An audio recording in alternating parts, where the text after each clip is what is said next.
March two Dhaka কর্মসূচি ঠেকাতে চানখারপুল মোড়ে অবস্থান নেয় পুলিশের একটি টিম, যাতে কোনোভাবেই আন্দোলনকারীরা শাহবাগের দিকে যেতে না পারে।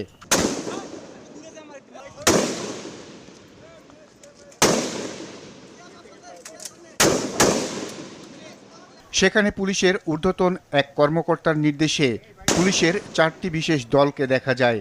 তাদের একটি দল টিয়ার সেল নিক্ষেপ করছিল,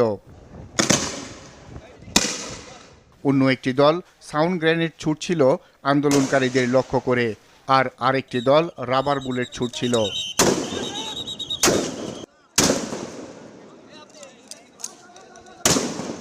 কিন্তু এই টিমে আরও কিছু পুলিশ সদস্য ছিল যাদের হাতে চাইনিজ রাইফেল। এদের দেখা যায় তাজা বুলেট রাইফেলে লোড করতে। ঊর্ধ্বতন সেই কর্মকর্তা নির্দেশ দিচ্ছিলেন শিক্ষার্থীদের উপর গুলি